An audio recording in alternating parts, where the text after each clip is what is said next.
सोलन में 16 सितंबर को एक रैली हुई थी, एक काफी वायलेंट रैली हुई थी, जिसमें मुसलमान दुकानों के आगे, जो मुसलमान ने रेंट की है या फिर जो भी मुसलमान इस दुकान पे काम करता है, उसके आगे एक लाल चिन्ह लगा दिया, cross, red cross.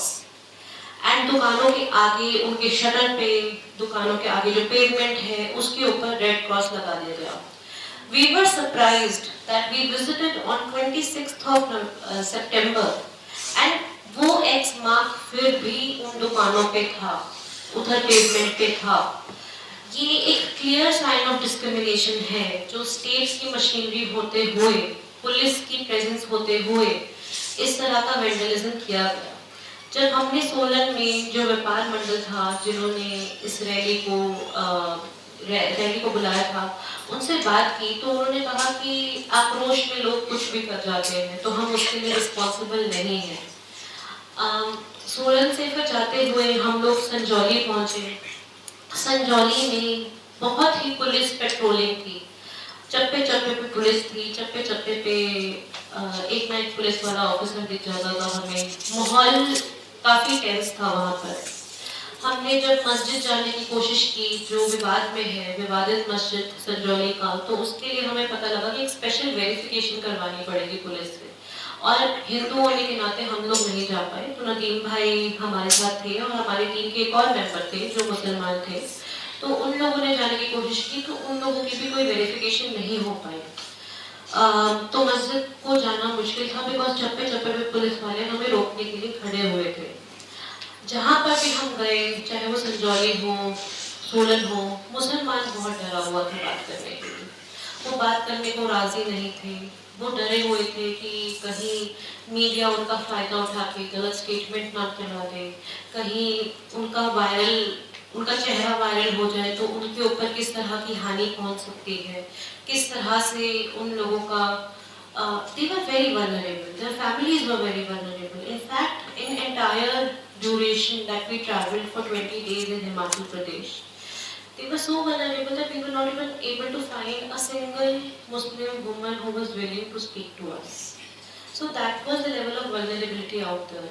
Muslim kids were not willing to speak up. Certain members who were men, privileged men, they were willing to speak up. And that too on condition of anonymity, कि उनका नाम बाहर नहीं आना चाहिए। ऐसे एक या दो मुसलमान होंगे जितने हमने मुसलमानों से बात की, तकरीबन 25 से 30 इंटरव्यूज करे हमने, उनसे एक या दो लोग होंगे जो शायद से ऑन रिकॉर्ड आने को तैयार थे।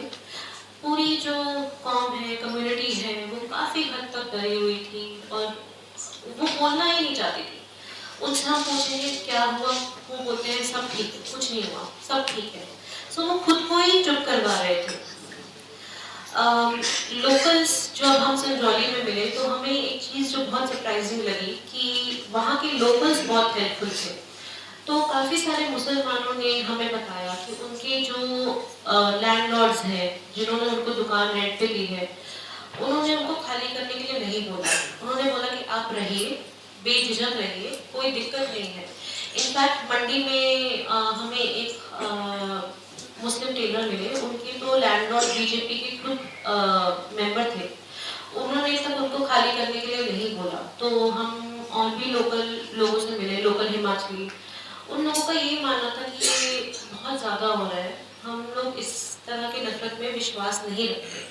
पर स्टिल एक large section of society and a violent section of society was increasing pressure on Muslims, on vulnerable Muslims to either leave or to toe their line.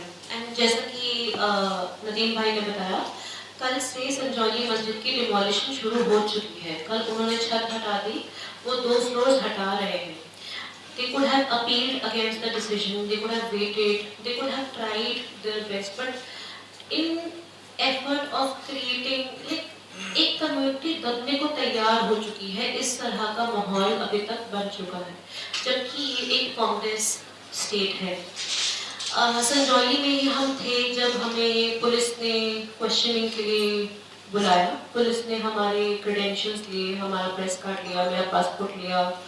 हमें उस समय तक नहीं पता था कि फार राइट ग्रुप्स में जो कमल गौतम है, उन्होंने हमारी फोटो जो है वायरल कर दी है। तो पुलिस हमारे पास आई और उन्होंने पूछा कि आपके 5 मेंबर्स हैं, क्योंकि कमल गौतम ने ऐसा अपने पोस्ट में लिखा था कि 5 मेंबर्स, जबकि हम 4 मेंबर्स थे फैक्ट एंड कमेटी के। तो वहाँ पर पुलिस में हमारी बातचीत हुई एंड पुलिस ने initially they wanted to know कि हम कौन हैं, कहाँ से आए हैं, बाहरी लोग हैं, किसी तरह की भी षड्यंत्र के लिए तो नहीं आए हैं। और उन्हें हमारा सारा का सारा आई कार्ड लिया, फ़ोन नंबर्स लिए, जाना हम कहाँ से। उसके बाद वो थोड़ा शांत हो गए और उन्होंने हमें बताया भी पुलिस ने कि उनके लिए कितना मुश्किल है संजौली जैसी जगह को डील करना। उन्होंने हिमाचल में कभी इस तरह का माहौल देखा ही नहीं है, इस तरह का कम्युनलिज्म देखा ही नहीं है। तो वहाँ पे लोकल पुलिस वाले हमें बता रहे थे कि वो रेगुलरली अपने सीनियर्स के साथ कांटेक्ट में थे कि अब क्या करें, अब क्या करें, ये तो ये हो रहा है। जिस दिन संजौली में एक बहुत ही बड़ा प्रोटेस्ट हुआ था, जब पुलिस को लाठीचार्ज करने की जरूरत पड़ गई थी, पुलिस ने इतनी इंटेलिजेंस गैदर ही नहीं करी थी कि इतना बड़ा प्रोटेस्ट हो सकता है, इतनी भीड़ आ सकती है। उनके लिए बहुत सरप्राइजिंग था। They were very underprepared. In fact water cannons जो थी वो लेकर आए थे, पर उसमें वाटर नहीं था and just it was just for show. And so police didn't know how to really handle this situation. It was one of the first for Himachal police. And Himachal police, in fact, speaking from the police perspective, जो police ने हमसे off the record बात की, उन्होंने बताया कि that they were facing a fatigue at this point of time, कि हम किस तरह से इस situation को handle करें, क्या करें, because in Himachal, mostly police has a priority over other things, like drugs is a very big issue in Himachal Pradesh. They would want to focus their energies on that. जबकि यहाँ पर energy एक संजौली जैसे छोटे से town को protect करने में इतने सारे पुलिस वाले हैं। 4-4 घंटे का रोस्टर बना रखा है पुलिस वालों का कि हर 4 घंटे में पुलिस वाला चेंज होगा, 24 घंटे का प्रोटेक्शन है वहाँ पर। कितना पुलिस फोर्स का एनर्जी लग रहा है और सच इशू जहाँ पर they could have done a better job. So police was highly underprepared in these circumstances. When we got to know that our picture is made viral, that was in Sanjoli only in the evening. So and we were able to relate it with the police questioning. कि police ने हमें तभी question किया because शायद से उनको पता लगा था, उनको फोन कर दिया गया था फार राइट की तरफ से कि शायद से ये लोग आ रहे हैं जो एक टेररिस्ट ऑर्गेनाइजेशन से लिंक्ड है, ये षड्यंत्र रच में आ रहे हैं। सो कौशिक और नदीम जी का फोटोग्राफ उन्होंने वायरल किया था और हमारे साथ एक मुस्लिम मेंबर थे जिनका मैं नाम नहीं लेना चाहूँगी क्योंकि वो काफ़ी वल्नरेबल है। उन्होंने उसी पॉइंट पर डिसाइड करा कि वो वापस दिल्ली जा रहे हैं बिकॉज उनके लिए आगे प्रोसीड करना बहुत ही डिफिकल्ट हो गया as a Muslim member. Because Kaushik और मैं दोनों हिंदू हैं, हमारी आइडेंटिटी एक हिंदू होने के नाते हमें प्रोटेक्ट करती है, और वो एक मुस्लिम होने के नाते उनकी वल्नरेबिलिटी और ज़्यादा इंक्रीज हो गई। तो उन्होंने डिसाइड किया कि वो आगे फैक्ट फाइंडिंग में प्रोसीड नहीं कर पाएंगे। And it was a matter of shame for me as a Himachali that he has to face something like this in a state where nothing like that existed. After that हम लोग भी काफ़ी डर गए because हमें नहीं पता था कि क्या होगा क्या नहीं होगा। तो हम संजौली के बाद पालमपुर चले गए। पालमपुर में हमने आउटराइट जो वहाँ पे विटनेस किया, वहाँ पे रैली हुई, कुछ दिन हो गए थे और मुसलमानों ने दोबारा से दुकानें लगानी शुरू कर दी थी। तो हम मुसलमानों से बात कर रहे थे तो कोई भी ऑन रिकॉर्ड आने को तैयार नहीं था। जो वहाँ पे मुझे सबसे ज़्यादा क्रूअल लगा कि एक काफ़ी ओल्ड मुसलमान थे, बहुत बड़े कश्मीरी मुसलमान थे, 40 साल से पालमपुर में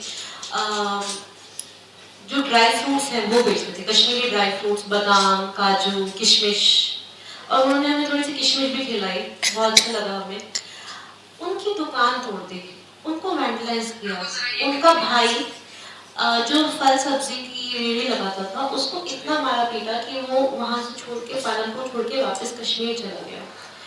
वो जो एक पर्सन 40 सालों से हिमाचल में काम कर रहा है, पालमपुर का बच्चा बच्चा उनको जानता है, सबको पता है कि चौक पे ये बाबा जो है ये दुकान लगाते हैं, सब उनसे खरीदते हैं। इतने एल्डर पर्सन को भी इस तरीके से उनकी दुकान का तोड़ जाना काफ़ी उनके लिए क्रूअल था। Cruel is the word that I would use. Cruelty was very much at display at that point and the shop was vandalized and his entire life in Himachal. So he told us that Himachal अपना सा लगता था एक समय पे हिमाचल हमारा था, पर अब नहीं लगता। जो अब हुआ उसके बाद हिमाचल अपना सही नहीं लगता। अब शायद से मैं भी कुछ समय बाद, 2-3 महीने बाद निकल जाऊंगा। उनके जो पड़ोसी थे उन्होंने काफ़ी हिम्मत दी, उन्होंने बोला आप लगाओ दुकान, हम आपके साथ हैं। व्यापार मंडल जो पालमपुर का था और पालमपुर की जो लोकल ऑफिशियल्स थे लाइक एसडीएम एनडीसी, उन्होंने उनको आश्वासन दिया कि हम आपके साथ अब ऐसा नहीं होने देंगे, तो आप दुकान लगाइए। पर वो बोलने कि जब आपको दिख जाता है कि आपके प्रति, आपके रिलीजन के प्रति, आपके आइडेंटिटी के प्रति लोगों के मन में इतनी घृणा है, इतनी हेटेड है, इतना, सो ही वाज लाइक कि अब हिमाचल अपना सह नहीं लगता। हमेशा लगता था पर अब अपना सह नहीं लगता। 40 साल उन्होंने हिमाचल को दिए। पालमपुर में हमें पता लगा कि एक स्पेशल वेरिफिकेशन ड्राइव भी चल रही है आउटसाइडर्स की, which is again a code word for Muslims. And वो वेरिफिकेशन क्या है कि आपको पुलिस स्टेशन जाना पड़ेगा, अपना आधार कार्ड देना पड़ेगा पुलिस स्टेशन में। पुलिस स्टेशन में आधार कार्ड वो रख लेंगे, आपको कॉपी देंगे, उसके ऊपर वैलिडिटी लगेगी कि ये आधार कार्ड आपका 6 महीने के लिए, 3 महीने के लिए वैलिड है। 3 महीने बाद आके आप दोबारा वेरिफिकेशन करवाइए उसका। एंड अब after these protest police is also demanding character certificate for Muslim, कि आप जहाँ से आते हैं वहाँ की म्यूनिसिपैलिटी या गांव से आप लिखवा कर आइए कि आपके खिलाफ कोई क्राइम नहीं है, कोई केस नहीं है आपके खिलाफ, आप कभी आ सकते हैं। तो इन अ वे मैं हिमाचल से हूँ, दिल्ली में काम कर रही हूँ, पर मुझसे आज तक किसी ने कैरेक्टर सर्टिफिकेट नहीं मांगा। पर जो हिमाचल जा रहे हैं उनको अब एक कैरेक्टर सर्टिफिकेट देना पड़ेगा पुलिस में। पुलिस उनका आधार कार्ड या आईडी कार्ड अपने पास रख भी लेगी एंड आपको रेगुलरली वो वैलिडेट करवाना पड़ेगा, बार बार verification. This is happening in entire all the districts of Himachal Pradesh. वहाँ पर हमको एक काफ़ी ब्रेव मुसलमान मिले जिनका नाम अलीम अहमद है। उन्होंने पुलिस में और डीएम के पास कंप्लेंट भी की, पर अभी तक उस कंप्लेंट के ऊपर we don't know if there has been any FIR. And Palampur में भी काफ़ी लोगों ने बोला कि जो लोकल हिमाचली लोग हैं वो काफ़ी हेल्पफुल हैं, उन्होंने काफ़ी साथ दिया। ऐसा नहीं है कि हर कोई इस तरह से कम्युनल है वहाँ पर। पालमपुर के बाद फिर हम मंडी गए। शिमला के बाद यानी संजौली के बाद मंडी एक ऐसा क्षेत्र है जहाँ पे बहुत ही एक्सट्रीम लेवल ऑफ वायलेंस जो है देखी गई। वहाँ पर 3 प्रोटेस्ट हुए, तीनों बहुत ही इस्लामोफोबिक प्रोटेस्ट थे। वहाँ पे डायरेक्टली इस तरह के स्लोगन लगाए गए कि मुल्ले काजी थू थू थू, मुल्ले काजी नहीं चलेंगे। And this is all available on videos, we have linked this in our report. And the regular people were doing it. जो मंडी के आम जनता है वो आए। पहले प्रोटेस्ट में कुछ 10-15 लोग थे, दूसरे प्रोटेस्ट में कुछ 100-150 लोग थे जो आए हैं। धीरे धीरे नंबर बढ़ता गया। एंड मंडी में जो मस्जिद को लेकर विवाद है, वहाँ पे हमने मुसलमानों से बात की तो उन्होंने बताया कि जो मस्जिद को लेकर विवाद है दैट इज अबाउट परमिशंस। मस्जिद को कंस्ट्रक्ट करने के लिए उन्होंने परमिशंस मांगी थी, बट ने उनको कोई जवाब नहीं दिया, तो उन्होंने उसको साइलेंट कंसेंट मान लिया। बिकॉज अगर 6 महीने तक आपको कोई जवाब नहीं आता तो that is considered as silent consent. So उन्होंने फर्स्ट फ्लोर डाल दिया। उसके बाद जैसे ही फर्स्ट फ्लोर डाला वैसे ही उनके पास नोटिस आ गया कि दिस इज इलीगल कंस्ट्रक्शन। फिर उन्होंने दोबारा अपने कागज भेजे, फिर कोई जवाब नहीं आया और तब तक ये प्रोटेस्ट स्टार्ट हो गए। एंड उतने में सारे के सारे जो हिंदू फार राइट ग्रुप्स ने दे बने कि तो मस्जिद तो अपनी लैंड पे भी नहीं है, जबकि उन्होंने बोला कि ये लैंड वक्फ बोर्ड की ही है, इसमें कोई इरेगुलरिटी नहीं है। Only the boundary wall that was there, that was in the PWD land, और वो उन्होंने खुद से गिरा दी boundary wall. Rest of it is legitimate and it is awaiting permissions from the government, जिसमें गवर्नमेंट की गलती है that they are not replies. अगर उनको लगता है कि कोई प्रॉब्लम है इस कंस्ट्रक्शन में, they can give their remarks and they can improvise the construction. They can not से कि हाँ कंस्ट्रक्शन करिए ही नहीं। लेकिन मामले की गहराई को किसी ने समझा ही नहीं। मस्जिद को अवैध घोषित कर दिया गया और वहाँ पे डिमांड चल गई कि जेल रोड पे जो मस्जिद है उसको गिराया जाए। और इसी डिमांड के साथ साथ बहुत ही इस्लामोफोबिक रैलियाँ निकाली गई। उस इस्लामोफोबिक रैली का एक जो शिकार बना वो उनका नाम मैं लेना नहीं चाहूँगी क्योंकि उन्होंने एनोनिमिटी मांगी है प्रोटेक्शन के लिए, बट क्योंकि उनकी वीडियो काफ़ी वायरल है। तो एक लेडीज टेलर है जिनकी दुकान का नाम है हुसैन लेडीज टेलर। तो जितने भी फार राइट ग्रुप्स हैं, 3 रैलियां निकली हैं मंडी में, तीनों बार हुसैन लेडीज टेलर की दुकान के पास खड़ी हो गई, ऑब्वियसली बिकॉज हुसैन नाम clearly indicates it's a Muslim shop. वहां पर खड़े होकर पहले उन्होंने जो हुसैन जी हैं उनके कैरेक्टर के ऊपर सवाल उठाए, उनको बोला कि ये लड़कियों की ही क्यों लेडीज टेलर है, ये जेंट्स लेडीज टेलर क्यों नहीं है, लड़कियों का ही क्यों सिलते हैं, इनका जरूर कोई ना कोई हमारी बहू बेटियों को वश में करने का कोई वो होगा। सेकेंड रैली में उन्होंने ऐसा बोला कि जो ये इनको रेंट पे दे रहे हैं वो हमें पता है वो खत्री समाज से आते हैं, खत्री कास्ट और सब कास्ट इन मंडी, तो खत्री समाज वालों ने इनको लैंड यानी रेंट पे दिया है। खत्रियों का भी वही हाल होगा जो कश्मीरी पंडितों का हुआ था अगर ये इस तरह से देते गए। And a lot of hate speech was used and during that time the board of that Hussain ladies tailor was made viral through videos in far-right groups. उस बोर्ड पे उन भाई का नंबर था और जिस तरीके से उनका नंबर वायरल हुआ, जिस तरह की अनस्पीकेबल थ्रेट्स उनको आने लगी ऑन एवरीडे बेसिस, उनकी चाहत के बिना वो अननोइंगली वायरल हो गए। बजरंग दल से, विश्व हिंदू परिषद से, तरह तरह से लोग उनको फोन कर रहे हैं, आपका एड्रेस दीजिए, आपको ठिकाने लगाने आना है। इस तरह की जो बातें उनसे की जा रही है और वो बहुत डरे हुए, उनके 2 बच्चे हैं, बीवी है, वो हिमाचल में पिछले 10 सालों से रहते हैं। उनकी दुकान वालों तो मोस्ट फेमस शॉप्स हैं इन हिमाचल इन मंडी। एंड जब हम गए उनके पास एक पल की फुर्सत नहीं थी क्योंकि सारी हिंदू लेडीज उनके पास ही आती कि करवा चौथ का व्रत है और हमारा सूट सिल दीजिए, बट उन्होंने नए ऑर्डर देने बंद कर दिए बिकॉज ही नेवर नोज कि हमें कब बोरिया बिस्तर बंद करके यहाँ से भागना पड़े। उसके बाद फिर मंडी के बाद फिर हम कुल्लू गए। कुल्लू में जो प्रोटेस्ट हुआ, पहला प्रोटेस्ट 16 तारीख को था और दूसरा प्रोटेस्ट 30 तारीख को था, 30 सितंबर। 30 सितंबर के प्रोटेस्ट में बहुत ही इंटरेस्टिंग बात हुई कि उन्होंने जो हिमाचली एलिमेंट्स हैं उनको उस प्रोटेस्ट में इंक्लूड किया। तो हिमाचली नाटी है, हिमाचली पहनावा है, हिमाचली जो धाम है, तो जो प्रोटेस्ट रैली है यानी जो आक्रोशित हिंदू है जो तरह तरह की गालियां देते हुए प्रोटेस्ट कर रहे हैं, उनसे पहले हिमाचली नाटी हो रही है। So they try to legitimize this with culture and before that rally the SDM of Kullu, who deserves credit, he gave a press conference, he released all the documents and he said the mosque is completely valid. जो mask है कुल्लू में वो जामा मस्जिद है, 500 kilometre की area में it is the only Jama Masjid in Himachal and it is pre partition Jama Masjid, pre independence Jama Masjid, because Himachal में पहले partition से पहले काफी मुसलमान रहा करते थे, वो पंजाब का पार्ट था। पार्टीशन के बाद काफी सारे मुसलमान जो हैं वो पाकिस्तान चले गए, तो ये जो मस्जिद है जैसे सोलन का मस्जिद है या फिर जो कुल्लू का मस्जिद है, ये पार्टीशन से पहले ही बनाए गए थे। तो जो कुल्लू की मस्जिद है उन्होंने हमसे एक बात कही और उसी के बात पे मैं अपनी बात भी ख़त्म करना चाहूँगी।